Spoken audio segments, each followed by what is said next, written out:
1944. El siguiente es un espacio contratado. Radio Oriental no se responsabiliza por las opiniones vertidas por conductores y entrevistados. A partir de este momento, les proponemos una charla amena sobre los temas que nos interesan a todos. Pensando con banderas del Iber, la audición frente amplista, con Julio García y Charo Laitano. Banderas al viento. Termal Daimán de Caute Antel los espera para disfrutar sus mejores vacaciones con sistema 3x2. Aproveche. Los atienden el 29 24 30 54 o www.termaldaiman.com.uy.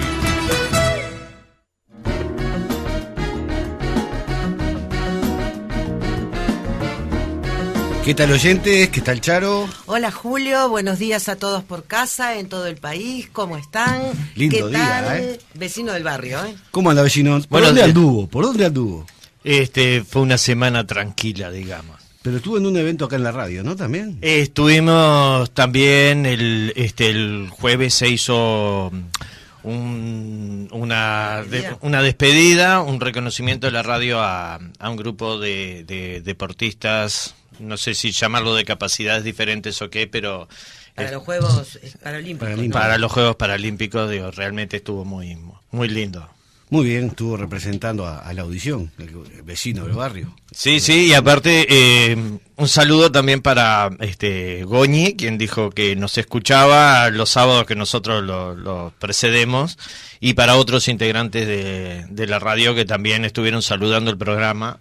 Y, bueno, muchas gracias a la y principalmente, digo, al Quechi, por los conocimientos que está brindando el programa. Ya se está haciendo muy famoso el Quechi entre la audiencia de esta querida Radio Oriental. Una gran alegría, vecino de la noticia, y Charo y Julio, como equipo nos podemos sentir contentos y un gran compromiso de seguir metiendo fuerte para adelante, ¿no? Sin duda. Tal cual. Y otro compromiso tenemos, de dar la bienvenida al mundo y a la familia de Banderas, a un nuevo integrante, a Lorenzo.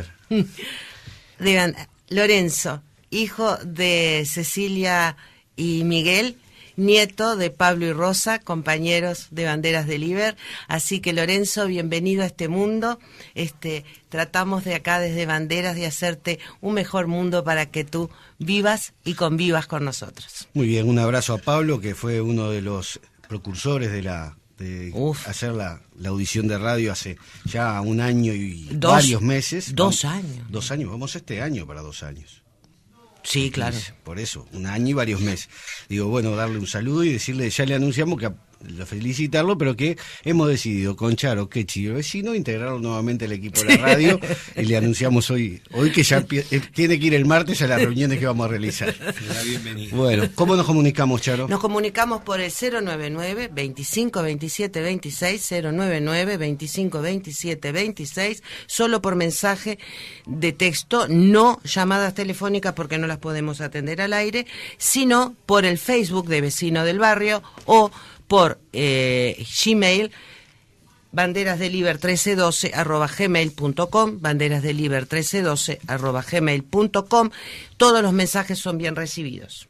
Y un saludo a Ricardo Vega, quien nosotros subimos la foto de la previa al programa y ya nos está mandando sus saludos. Muy bien. Muy bien. Bueno, continuamos con mano a mano con los clásicos, después de la excelente clase que nos diste sobre el artiguismo en el programa pasado, Quechi. Sí.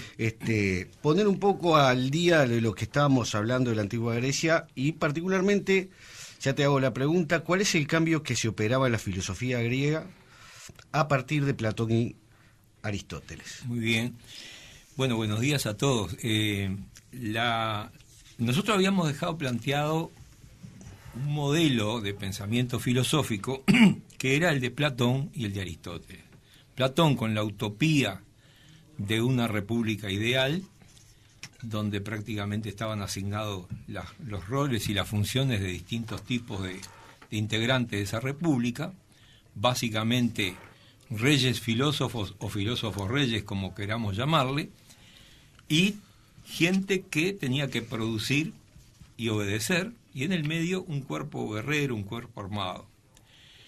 Aristóteles, por su parte, ensalzaba la virtud del ciudadano, partiendo de la base de que el ser humano es un animal político, un zoon politicón, que tiene logos, o sea, que tiene capacidad de hablar y de razonar, y que la virtud y la excelencia humana se alcanzan en la vida comunitaria de la ciudad, en la participación política en última instancia. Era una visión prácticamente antropológica, o sea, el ser humano solo se realiza como tal y llega a la vida buena, a la excelencia, en la medida en que es un ser político, en que se comunica, dialoga, participa, coparticipa, etcétera, etcétera, en la ciudad. Pero este mundo, que fue así analizado y pensado por estos filósofos clásicos, se derrumba luego de las conquistas de Alejandro Magno, que llega a conquistar buena parte del norte de África, del territorio conocido de Europa en ese momento, y llega por Medio Oriente, atravesando Persia hasta la India propiamente. Los reinos que después de la muerte de Alejandro Magno en el 300 y pico sobreviven, son reinos donde prácticamente desaparece todo lo que era la famosa ciudad griega, la ciudad-estado, la polis. Y sobreviene un mundo caracterizado por digamos, la desintegración de esa forma de vida comunitaria. De tal manera que las corrientes filosóficas que van a aflorar a posterior de estos grandes pensadores, de Platón, de Sócrates, de Aristóteles, son las conocidas como helenísticas. ¿Por qué helenísticas? Porque la cultura griega y el idioma griego, prácticamente de la mano de las conquistas de Alejandro, se hace conocido en todo lo que se denomina la ecumene, o sea, el mundo conocido de la época. Lo que estaba de moda era la tragedia griega, la poesía griega, la filosofía griega y el idioma griego.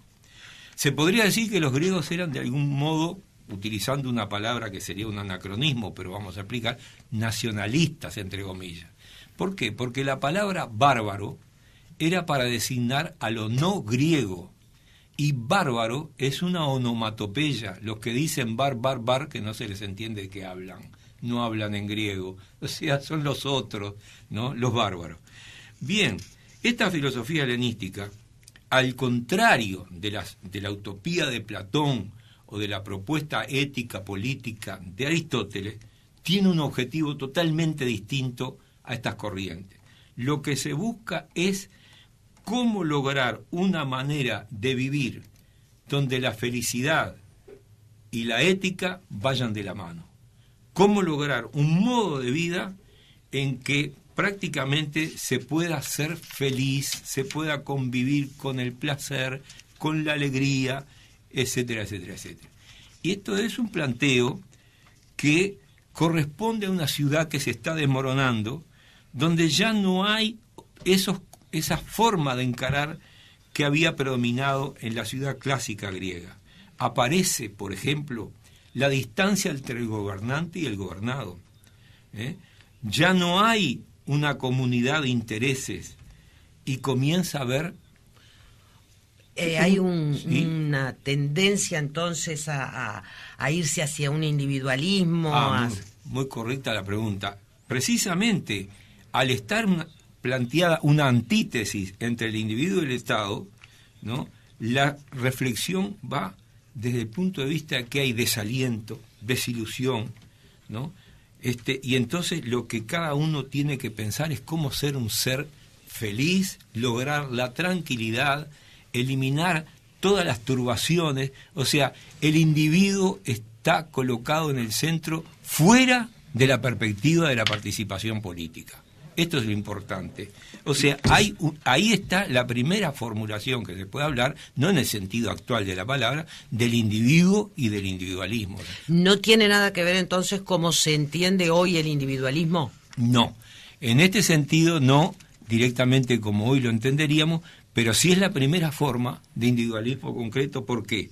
Porque todo está relacionado con un pensamiento que busca fuera de la vida política, incluso con desprecio del poder político, que busca cómo encontrar la felicidad, cómo ser mejor, cómo ser autosuficiente, cómo no depender ni de los dioses, ni de la ciudad, ni de nada, es decir, este es el planteo que va surgiendo en la filosofía helenística. O sea, encontrar en la persona, en el individuo, los valores que le permitan encontrar un centro, un eje que le permita una satisfacción, de encontrar un equilibrio satisfactorio en su vida. Perfecto. No ponerlo en el otro. Perfectamente. En la ciudad, en la polis, en la política, en los dioses o en quien fuera. Perfectamente. O sea, ¿qué es lo que sucede? Ya no es la comunidad política, sino la comunidad de los humanos. Es decir, lo que buscan es prácticamente una ética asociada a la vida feliz, al logro de la felicidad, al equilibrio, a la templanza, a la moderación, a estar ajeno a todas las preocupaciones, ajeno al miedo a la muerte, ajeno a todo lo que en ese momento de desintegración de las estructuras tradicionales atormentaba a la gente. Entre otras cosas, porque la conquista de Alejandro produce lo que se llama el fenómeno del cosmopolitismo. O sea, las ciudades del norte de África, como Alejandría, que es clásica, ¿no?, y las ciudades griegas, están pobladas de gente que viene de Medio Oriente, de todos lados. Se habla todos los idiomas y todo el mundo, es decir, se terminó aquello de la exclusividad de una ciudad y de sus habitantes. Aparecen... ¿Eso da miedo? Lo que hay es una inseguridad por la dispersión que se ha generado. Ahí va. Porque aquella vida religada, comunitaria, etcétera, se desintegró. Claro. Y aparece la búsqueda, cada uno, de cómo sobrevivir a un escenario caótico de incertidumbre que había provocado el desmoronamiento de un sistema de vida. En definitiva, la crítica de Platón a la polis era porque precisamente la ciudad se estaba desintegrando en lo que había sido su momento de esplendor en el siglo V a.C. De manera que, ¿qué sucede? La interrogante es cómo hacer compatible la felicidad con las virtudes de la vida buena. La vida buena es un concepto griego que quiere decir una vida donde el ser humano se realice en medio de la virtud, evitando todo lo que puede ser elementos que desequilibran al individuo. Por eso en esta filosofía helenística hay un asomo de lo que hoy llamaríamos psicoterapia o terapias del alma. Es muy interesante, a ver, porque no habían leído a Freud, ni tenían ni idea, ¿no? Ni idea de lo que va a ser en el siglo XX las teorías que abordan los problemas de la psique humana desde el punto de vista, por ejemplo, del psicoanálisis, etcétera. Y ya estas terapias filosóficas apuntaban a ver cómo lograr que el individuo sea feliz, cómo eliminar los miedos, cómo darle seguridad, cómo hacerlo autosuficiente, cómo hacerlo no dependiente de ninguno de los fenómenos que en última instancia el hombre no controla y por los cuales no tiene que mortificarse, sino buscar aquellos elementos que controla, que fundamentalmente es el pensamiento lógico, la capacidad de ser autónomo con relación a los acontecimientos, al entorno, a todo lo que la vida nos depara y no sufrir cuando no hay que sufrir, evitar el sufrimiento, evitar el dolor, teniendo capacidad de discernimiento, raciocinio. O sea que hay una antesala, un preludio de lo que siglos después iba a ser este fenómeno de la búsqueda de la estabilidad del ser humano. Yo quiero transmitirle al oyente una cosa. Tengan en cuenta que esto era 500 años antes de Cristo, del nacimiento de Cristo, que es un hecho histórico que todos nosotros ponemos en una gráfica como el nacimiento de la historia, poco menos, y esto fue 500 años antes. Ya los griegos nos estaban enseñando o pensando de esta manera. O sea, el pensamiento humano sí tendrá que ser estudiado. Exactamente. Para darnos cuenta que no empezamos ayer. Si los oyentes quieren participar con alguna pregunta u opinión, ¿cómo se comunican? Por el 099 25 27 26, por el Facebook de Vecino del Barrio o banderasdeliber1312@gmail.com. Muy bien. Muy bien. Observen ustedes que había habido en los diálogos de Platón unos personajes siniestros, un tal Calicles y un tal Trasímaco. Estos personajes eran los repuestos. Esta gente dijo algo así como lo siguiente: el que tiene poder es el que goza del poder y es feliz. El que no tiene poder va a sufrir. Y esta es la realidad. O sea, eran verdaderamente gente que planteaba que es mejor cometer una injusticia y no sufrir que no cometerla y sufrir. Esto atraviesa todos los diálogos de Platón, y por supuesto ser rico. Es mejor ser rico y poderoso que pobre y enfermo, que estar sufriendo. Y ahí está un problema ético. Ahora, ¿qué respuesta le da Aristóteles a esta problemática de Platón? Ni sufrir ni cometer injusticia, ni una cosa ni la otra. Lo mejor es no cometer injusticia ni sufrirla. Un planteo que sale al cruce de ese dilema prácticamente insoluble que planteaba los diálogos platónicos. Y entonces aparece el tema del placer. El placer, que naturalmente en griego no se llamaba placer, tienen otras palabras. El idioma griego es rico, ¿no? Hay que ver que cuando nosotros decimos una persona es hedonista, esta palabra viene del griego y quiere decir una persona que, digamos, ama el placer, la alegría, etcétera, etcétera, pero cuidado, no es el placer en el sentido de proporcionarse todo lo que los instintos más bajos nos piden, en el sentido del cuerpo, de los vicios, de las tendencias desintegradoras de la personalidad humana. En la concepción filosófica era algo muy distinto. Aristóteles trata de ver si el placer puede ir con la virtud y dice, ante todo, el mayor placer es ser virtuoso, es ser capaz de tener la virtud de vivir de acuerdo a condiciones éticas elevadas. Entonces no es lo que normalmente uno podría pensar. De manera que aquí es donde aparecen, ¿no?, la idea de que sabio, ya no filósofo, sabio, ¿no?, es aquel que es capaz de ser autosuficiente, independiente, que es capaz de ser feliz y a la vez ser una buena persona. O sea que para ser feliz no hay por qué cometer injusticia, ni usurpar un poder, ni abusar del poder. Esta es la pregunta y la respuesta que va a dar Aristóteles. Bien, el objetivo entonces que busca esta filosofía es que el individuo sea feliz, pero no de la manera como la gente equivocadamente a veces piensa que se logra la felicidad, sino con un elevamiento, una elevación de la capacidad intelectual, de la lógica, del discernimiento.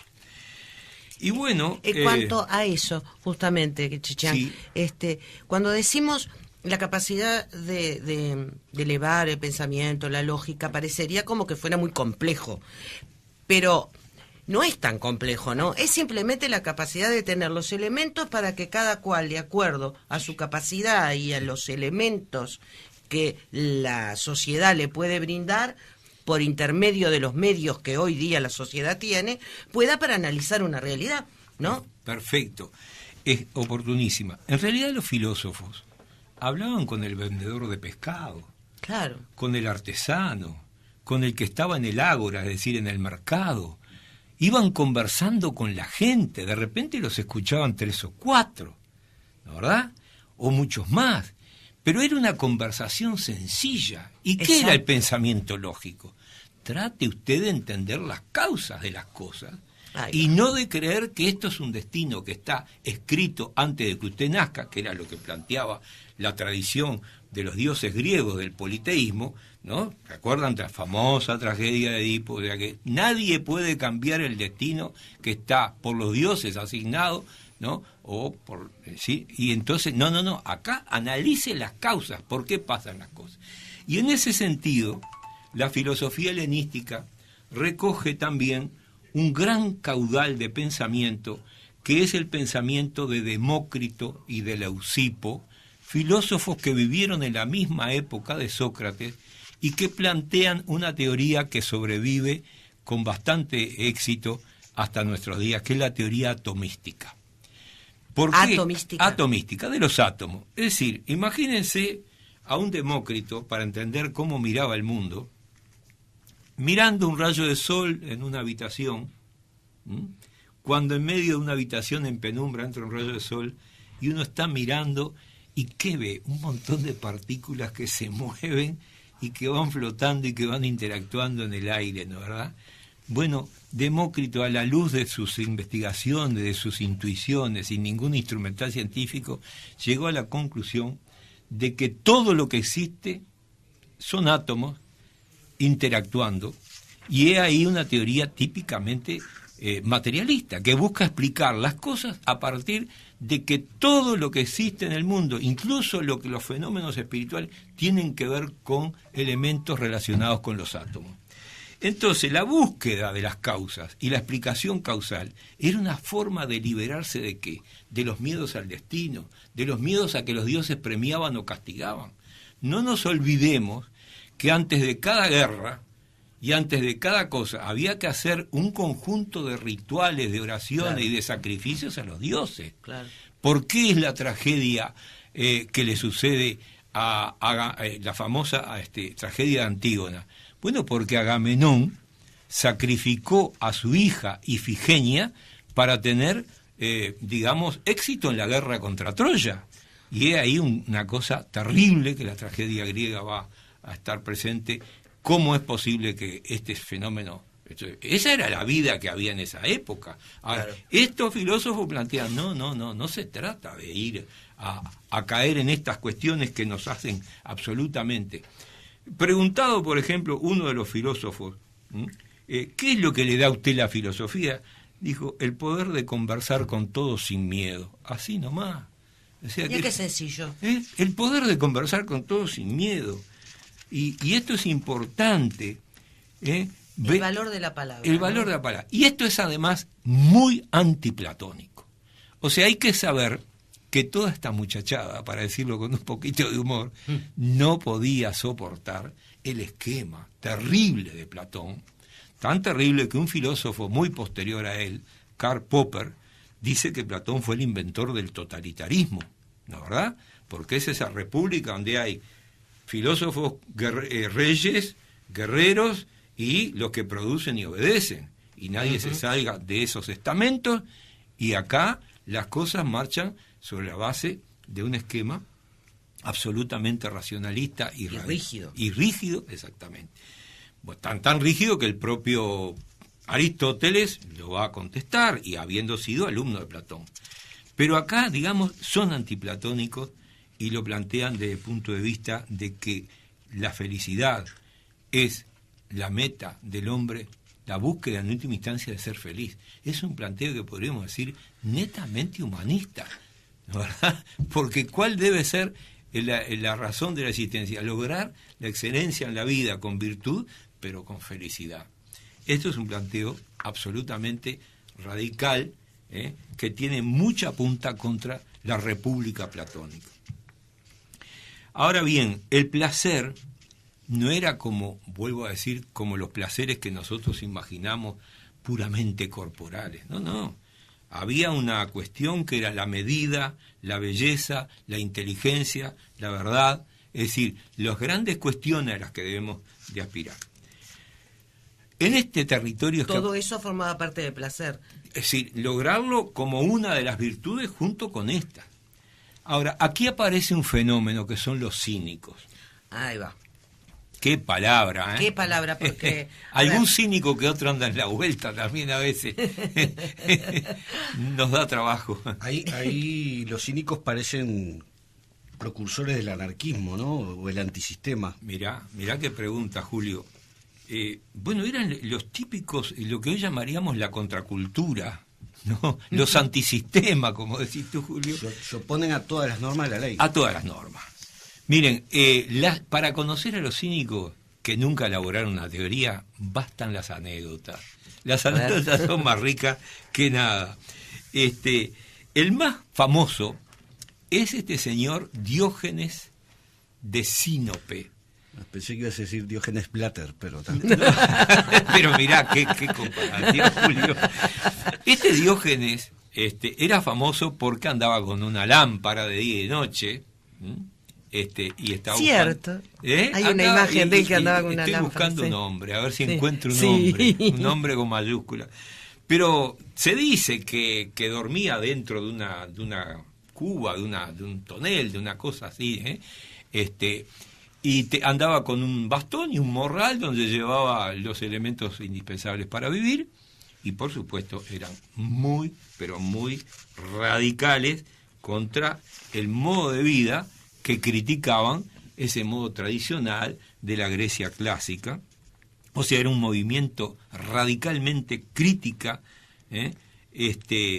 pero llegan a comportamientos absolutamente anticonvencionales que no los podríamos ni mencionar por la radio. Para decirlo en forma sintética, hacían a la vista del público todas las cosas que uno se pueda imaginar sin ningún problema de vergüenza ni de nada. O sea, no tenía ninguna barrera. Era la vuelta a la naturaleza, el antisistema. Antisistémica. Ahora, esto implicaba una disciplina, porque para llegar a ser de esa manera, como eran los cínicos, había que hacer lo que los griegos llamaban una ascesis, o sea, lo que nosotros llamamos una ascesis. ¿Qué es una ascesis? Bueno, es un conjunto de reglas y de prácticas encaminadas a la liberación del espíritu y al logro de una virtud, no es cualquier cosa. Pero ellos eran así, anarquistas insolentes, y consideraban que el sabio no es superior a nadie, que ellos eran ciudadanos del mundo y que todos son iguales, esclavos, mujeres, hombres, de cualquier color, nacionalidad, raza, etcétera. Estoy escuchando totalmente en silencio y la verdad que aprendiendo mucho y pensando mucho, y llega acá una pregunta respecto a Diógenes que hace Caro. Dice, ¿es cierto que Diógenes fue el que dijo la primera vez la frase, los ladrones grandes se llevan al pequeño preso cuando estaban apresando a alguien que había robado? Efectivamente. Si alguien observa en el anecdotario que unos supuestos funcionarios o diputados del régimen político ese que imperaba en Grecia llevaban un ladrón y dice, los ladrones grandes llevan al pequeño, ¿no, verdad? Esa es una anécdota real. Hay otra que, volviendo a los Juegos Olímpicos, le preguntan si había visto mucha gente y dice, gente mucha, hombres poco.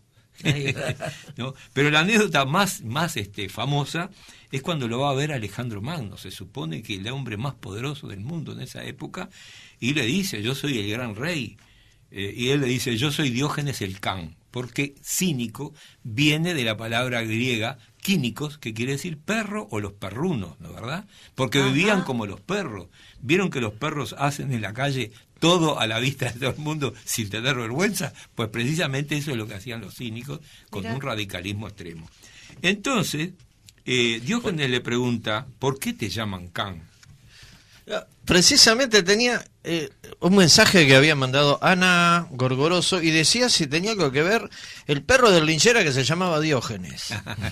No es casualidad. La casualidad que lo había mandado hace unos minutos el mensaje decía, el perro del linchera se llama Diógenes en la tira cómica, ¿no? En una tira cómica, sí, efectivamente, es una reminiscencia, una evocación de aquel famoso. Pero mirá como todo se une con todo. Efectivamente. Le pregunta Alejandro Magno, ¿y por qué te llaman perro? Y dice, halago a los que dan, ladro a los que no dan, y a los malos los muerdo. Una respuesta, halago a los que dan, ladro a los que no dan, y a los malos los muerdo. De bobo no tenía un pelo, ¿la verdad? Es decir, aquí hay un surgimiento de una corriente contracultural que son los cínicos, y habría que decir que hay una forma de presentar la historia de la filosofía que tiene alguna trampa. Se dice los presocráticos.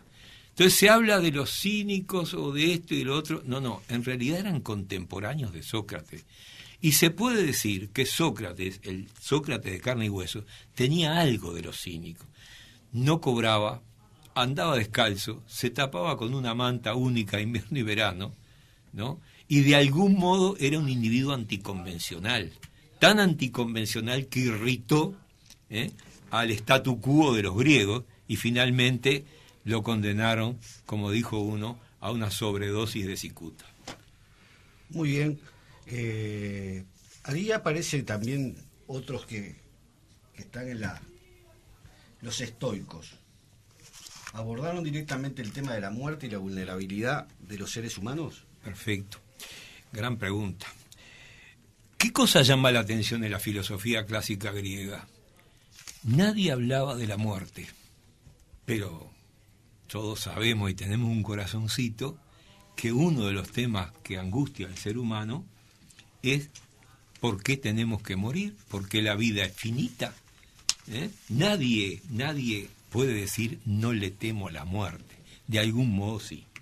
Entonces, aquí con los estoicos aparece precisamente una serie de concepciones que hablan de cómo superar la preocupación por la muerte, o mejor dicho, por la vulnerabilidad del ser humano, que habían sido prácticamente poco tratados por los filósofos antiguos o contemporáneos a ellos. Es decir, los problemas de la vejez, de la enfermedad, de la muerte, del sufrimiento, no estaban. Y los estoicos, en un momento en que hay angustia, hay caos, hay desencanto, ¿no? hay desilusión, plantean, bueno, vamos a enfrentar estos problemas preparándonos como filósofos, como seres humanos racionales, a mirar estos problemas desde un punto de vista filosófico. Y ahí es donde aparecen unas teorías importantísimas. En primer lugar, los estoicos predican, al igual que los cínicos, en esto coinciden, una vida absolutamente austera.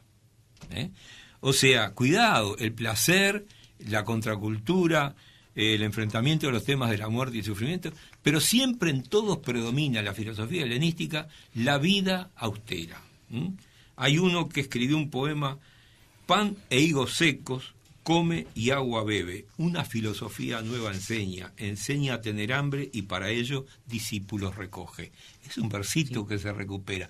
Dicho sea de paso, un dato interesante es que mucho de lo que sabemos de la filosofía helenística ocurre a partir de un descubrimiento en el siglo XVIII insólito. Esto es anecdótico y vale también porque las anécdotas salpican un poco esto mejor. Ustedes saben que Pompeya queda sepultada por una erupción volcánica. Sí. Fue una tragedia para los contemporáneos, pero una suerte para los que vinimos después, porque todo lo que sucedía en aquella ciudad romana quedó intacto, petrificado. Claro. Todo, las casas de cita, los burdeles, las bibliotecas, pero una de las cosas insólitas que se logra recuperar, pues esto empezó con unos señores que estaban haciendo un pozo para sacar agua y de repente encuentran estatuas, vasijas, qué sé yo, y se empieza a descubrir en pleno siglo XVIII lo que es Pompeya hoy totalmente un sitio de visita. Pero, ¿qué había? La lava volcánica produce burbujas y en una de esas burbujas encuentran una cantidad impresionante de papiros con escritos de los filósofos epicúreos, que tenían una comunidad. Son tratados científicamente porque se desintegraban al tocarlo y se recupera un montón de textos donde se logra conocer. Bueno, pero estábamos en por qué abordan los problemas de la muerte.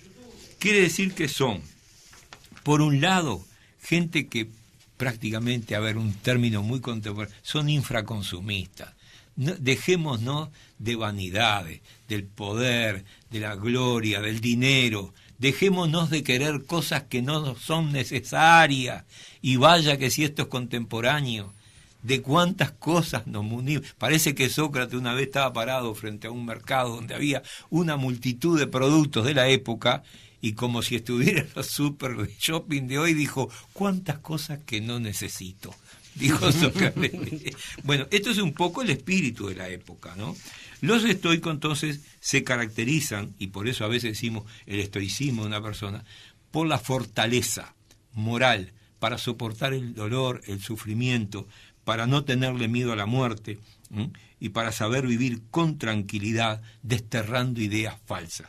O sea, en última instancia, los estoicos creían en que los seres humanos integran un cosmos donde están todo incluido. Y existe para los estoicos un Dios, que es una fuerza que lo penetra todo, que es la causa de todo. El mismo Dios, ese es la ley de la naturaleza que rige también la conducta humana. Bien, entonces, con el estoicismo entramos en lo que se llama una filosofía determinista. ¿Qué quiere decir?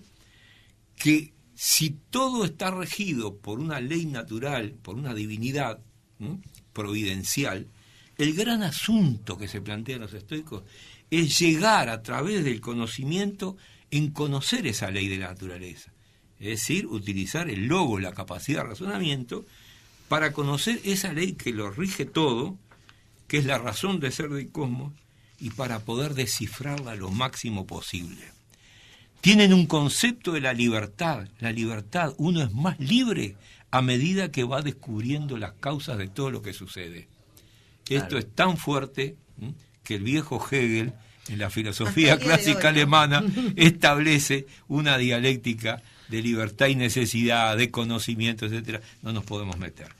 La libertad es la autosuficiencia del ser humano, conocer nuestros propios límites, distinguir lo que depende de nosotros y lo que no depende, lo que depende de otras causas y lo que no dominamos. Y esto vaya que sí tiene enseñanza para todos nosotros, de manera que con el estoicismo aparece una fuerza filosófica impresionante que va a ser recogida por Cicerón, político, jurista y orador romano, y llega a ser la filosofía, digamos, predominante en la Roma imperial, y llega a ser uno de los, digamos, fundamentos del imperio de Marco Aurelio, emperador romano, que escribe unas famosas meditaciones filosóficas, las meditaciones basadas en el pensamiento estoico.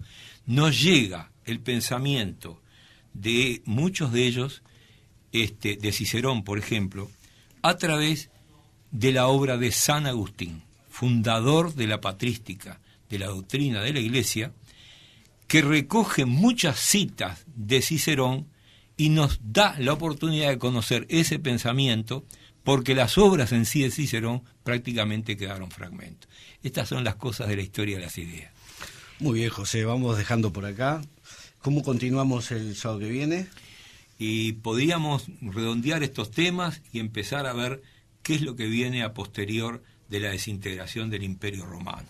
Una etapa de la historia clave para después sí pasar al Renacimiento y la época moderna. Mucho trabajo para esta semana, entonces. Hay que trabajar. Está bien. Vamos a leer unos mensajes antes de irnos a la pausa.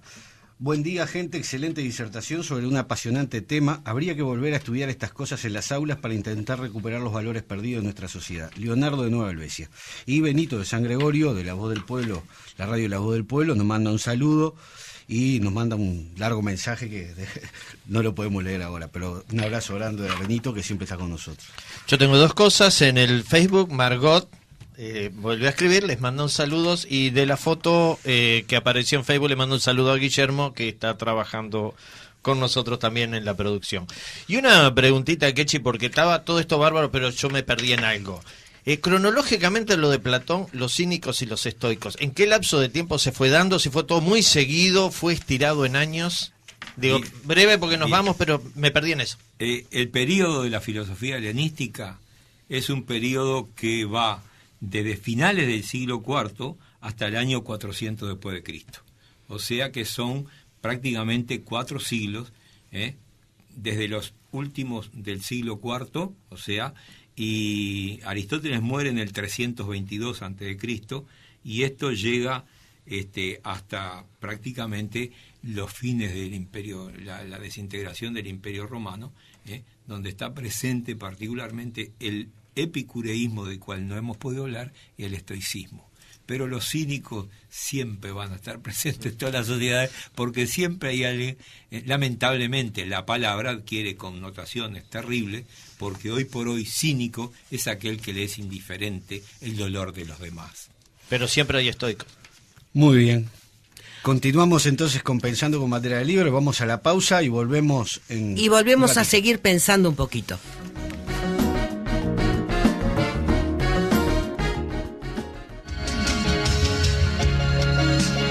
Desde Montevideo, Uruguay, transmite CX12, Radio Oriental, en los 770 kHz de amplitud modulada en Canal Libre Internacional.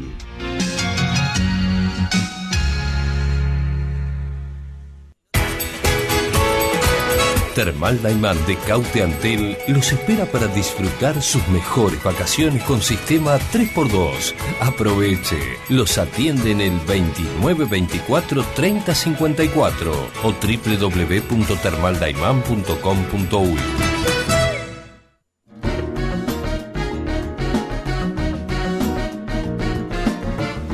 Retomamos con Pensando con Banderas del Iber.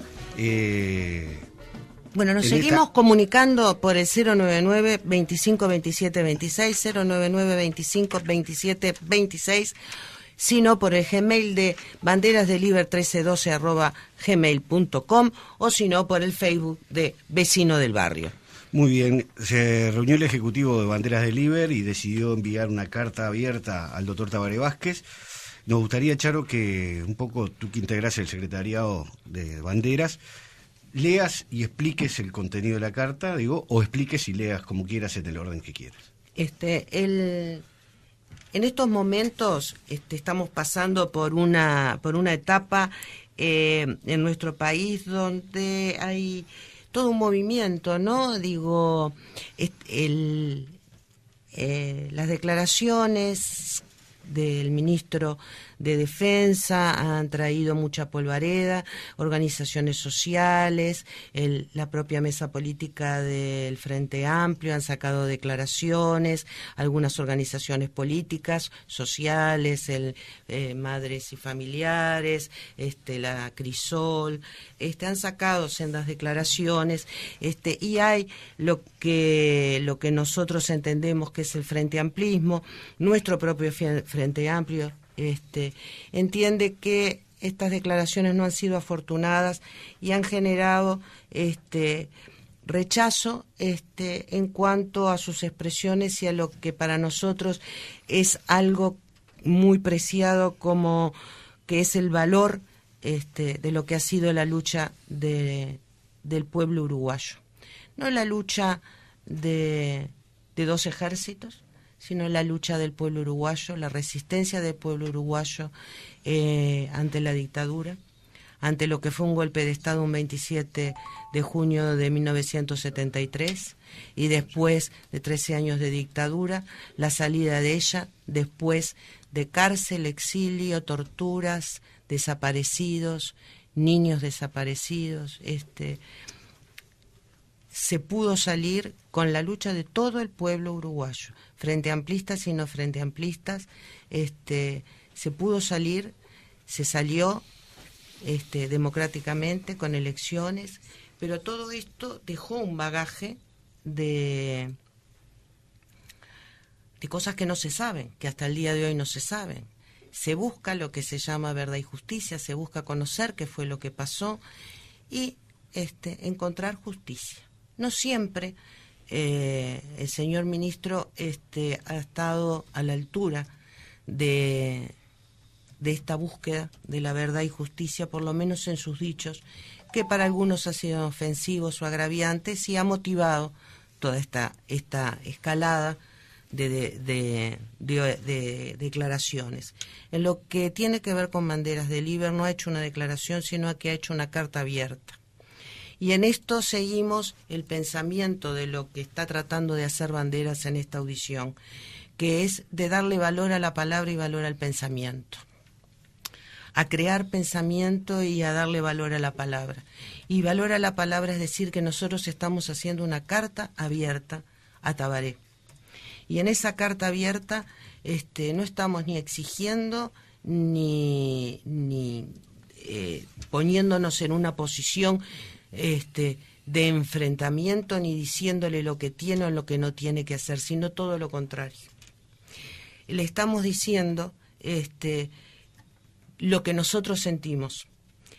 Y para no leer absolutamente todo el texto que es amplio, voy a leer solamente un párrafo que pienso que atiende a la esencia de lo que estoy diciendo. Y dice así: el señor Fernández Huidobro no solo no representa la alta investidura que tú le conferiste como presidente de la República en representación de la ciudadanía, sino que ya no representa el Frente Amplio.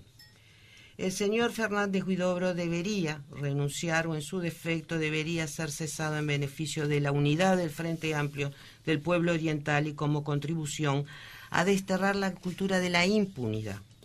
Dicho esto, sin menoscabo de la potestad del presidente de la República de nombrar y cesar a sus ministros sin injerencia del partido político al que pertenece. Comprendemos que, de no ser así, la permanencia de los ministros dependería de la fuerza política y no de la institucionalidad, lo que obviamente contradeciría elementales normas de un Estado de Derecho.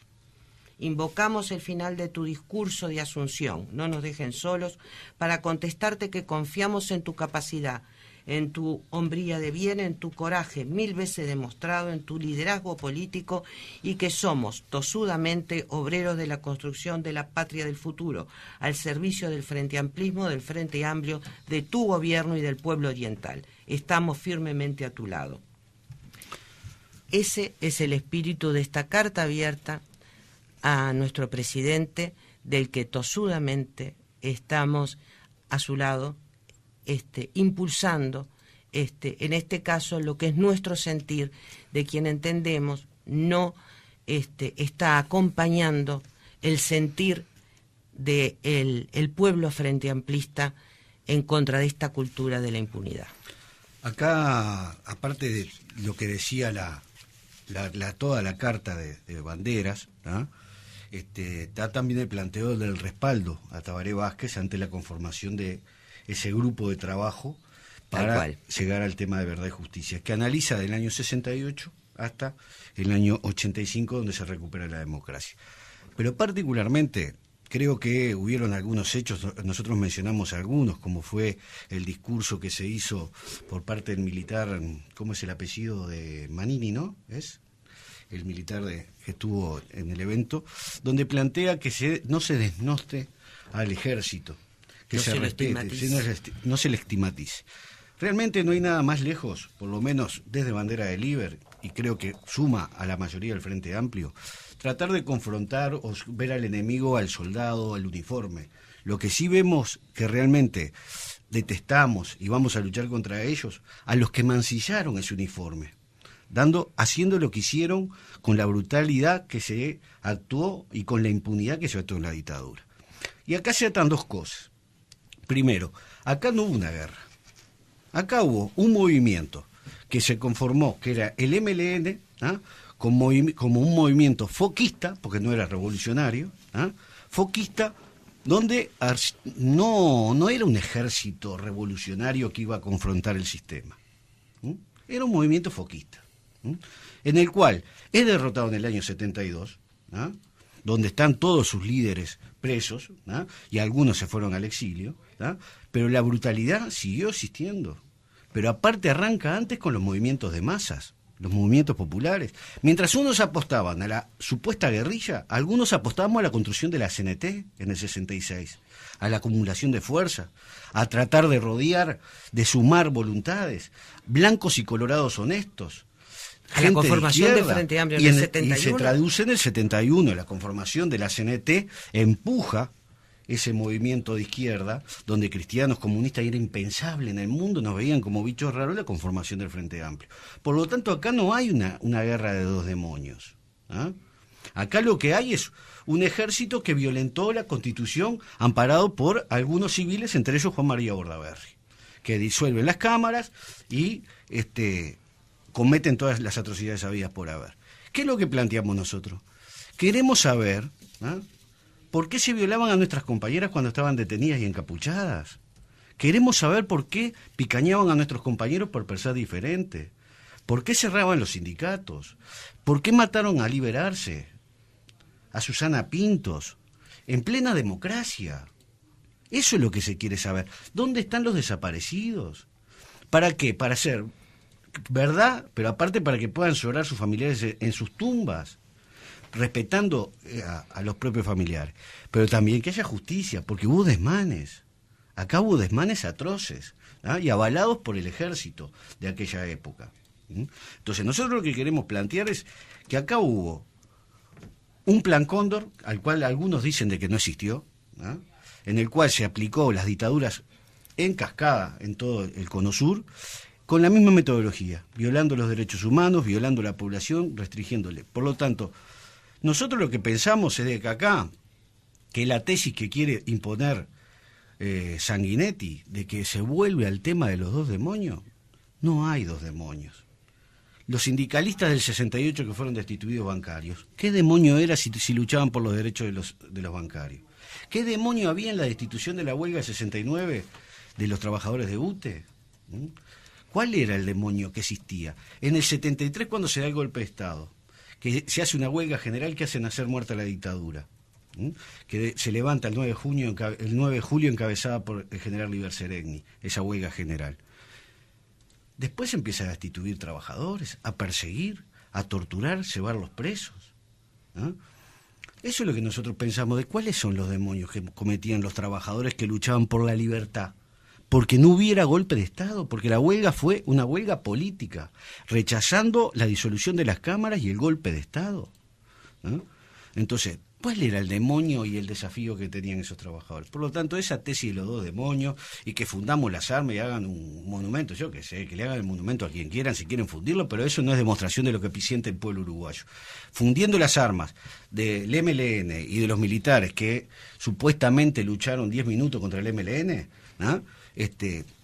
no tratan de sumar la fusión del pueblo uruguayo. Nada más lejos que eso es lo que se está pretendiendo con lo que plantea Tabaré Vázquez, que es transitar el camino de la verdad y la justicia para aquellos que cometieron atrocidad, y que se queden tranquilos, los militares que están hoy en las Fuerzas Armadas, que nada tuvieron que ver, o aquellos que estuvieron en aquel momento que no se sumaron a esas atrocidades, que van a seguir teniendo el mismo respeto que cualquier individuo, y las Fuerzas Armadas van a tener el respeto como cualquier institución que está comprometida a la ley y a la Constitución, ¿no?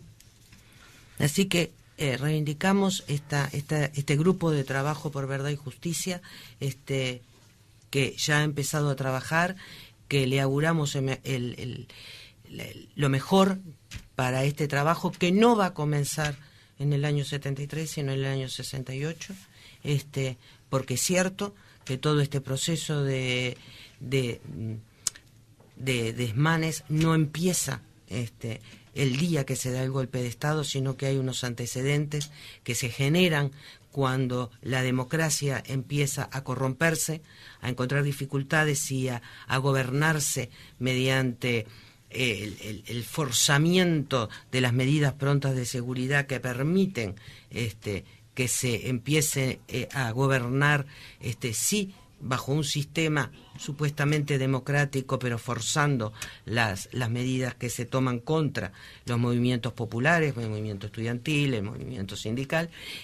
Todo esto es lo que desde esta carta abierta a Tabaré, Banderas de Liber pretende, pero siempre desde el espíritu de estar tosudamente junto a Tabaré y junto a este gobierno y a este equipo de gobierno que tosudamente está tratando de sacar este país adelante, pese a quien le pese, y contra quizás no las mejores condiciones internacionales y de repente de la vecindad en que nos encontramos, pero que cualquiera que esté analizando nomás la prensa que nos rodea, estamos dando buenos pasos para ir de a poquito, piedrita tras piedrita, ladrillito tras ladrillito, construyendo un caminito que para ir de a poquito llevando a este paisito en el mejor sendero en beneficio de todos los uruguayos. Muy bien, vamos a leer unos mensajes que van también vinculados a la parte mano a mano con los clásicos. Qué hermosa la filosofía como estudiante de magisterio, quiero llevarla a los niños. Solo un gobierno de izquierda puede implementar un plan para hacerlo. Juan José. Y nos manda, hola acá de Santa Lucía, Canelones lleno de sádicos, peor que cínicos. ¿Serán las drogas? Dice Diego. Se está discutiendo, se empieza a discutir el presupuesto nacional, ya lo está armando el gobierno, en el cual trae algunos ajustes que se tienen que desarrollar, particularmente en el gasto público, tratando de abatir el déficit fiscal. en el cual habrá que ver cuáles son las líneas que va a trazar el gobierno en un momento de dificultades, no solamente a nivel de Uruguay, sino de la región, que impacta fuertemente, sin duda, en el Uruguay. Uruguay se prevé un crecimiento en el orden del 3% para este año y un 3,5% para el año que viene, en el cual se está tratando de reducir el déficit fiscal, tratar de gastar mejor, ¿no? Yo creo que lo que plantea Danilo no es reducir el gasto, sino gastar mejor, ¿no? Teniendo control en algunos elementos de gastos del Estado. Y bueno, vamos a tener que conversar todos estos temas para ver de cómo marcha la economía. Hoy, lamentablemente, Pablo Ferreri, por razones de responsabilidad de su actividad política, de ministerio, sí, no pudo venir, tuvo que salir hacia el interior. Pero bueno, vamos a ver si podemos empezar a hablar de estos temas económicos para ver dónde transita la cosa, porque todos estamos preocupados. El precio del dólar, la inflación, el déficit fiscal, ¿no? Cuánto es el desempleo. Tenemos problemas como se tienen con empresas que se han instalado en Uruguay, como la fábrica de autopartes Cherry, que plantea retirarse porque no tiene las condiciones para poder insertarse en Argentina y en Brasil. Por lo tanto, creo que son temas que debemos debatir hacia dónde va el Uruguay en la región, qué nos puede beneficiar el acuerdo Mercosur-Unión Europea, y ver de cómo transitamos toda esta etapa hacia qué país nos espera y seguir construyendo el país para todos, como lo ha hecho el Frente Amplio en estos últimos 10 años, ¿no? Eso es a nivel nacional y a nivel departamental. Se está trabajando también en las comisiones en Montevideo, específicamente con Daniel Martínez y el grupo de asesores en el armado de todo el esquema de la Intendencia. Hubo reuniones importantes y la semana próxima ya se presenta el proyecto de la Intendencia de Montevideo, y también tenemos otra celebración de las Intendencias del Litoral, ¿verdad, Charo? Y sí, hoy un saludo a Río Negro, que está festejando el logro de la Intendencia Frente Amplista allá en Fray Ventos. Así que salud, Río Negro, por este triunfo, y festejen, rionegrenses, festejen. Nos mandaron ya una fotito del escenario, la verdad que va a estar pipí cucú. Hay que hablar con Andrés Lima para que hable con Blatter a ver si le puede dar algún peso, porque realmente vieron de que en Salto no hay plata para pagar los salarios de junio, ni de julio, ni el aguinaldo.